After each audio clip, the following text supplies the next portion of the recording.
Donc aujourd'hui, nous sommes présents sur le premier forum du numérique à Saint-Martin-de-Ré, pour expliquer un petit peu quelles sont les menaces cyber aujourd'hui à destination des grands publics, donner quelques conseils pour s'en prémunir et expliquer aux personnes qui viennent nous voir comment se prémunir de toutes ces menaces, comment déposer plainte éventuellement et comment être un peu plus résilient face à ces menaces. Alors la cybercriminalité, plutôt du point de vue du grand public, ce sont des attaques plutôt avec des méthodes d'ingénierie sociale, des gens qui vont essayer de vous tromper comme les faux conseillers bancaires pour vous inciter à contourner les sécurités qui peuvent être mises en place sur votre compte bancaire. Il peut y avoir des arnaques sentimentales, mais en général on s'attaque à la faiblesse de l'être humain pour essayer de les tromper et de les escroquer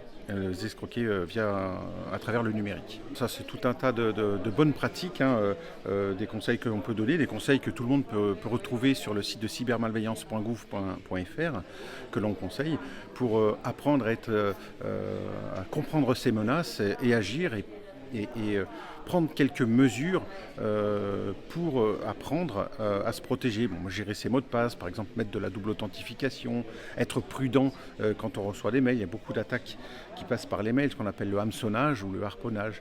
Donc comprendre ces menaces, c'est déjà y être préparé et pour les éviter au maximum. Donc voilà les conseils qu'on en diffuse. D'où l'importance de se tenir informé. Donc vous avez une source d'information qui est fiable, très bien faite, cybermalveillance.gouv.fr.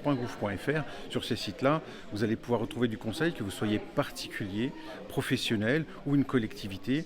Il y a tout un tas de conseils, de modules de formation qui sont très abordables et qui vont vous permettre d'éviter bien des soucis ou bien des arnaques. Alors il y a un nouveau guichet unique qui vient d'ouvrir en décembre 2024, qui s'appelle le 17cyber.gouv.fr. Là, vous allez être complètement guidé en fonction de votre situation. Vous pouvez jusqu'à la mise en relation avec un policier ou un gendarme pour un dépôt de plainte éventuel. En fait, la plupart des cas de figure sont pris en compte et vous pouvez être guidé à partir de 17cyber.gouv.fr.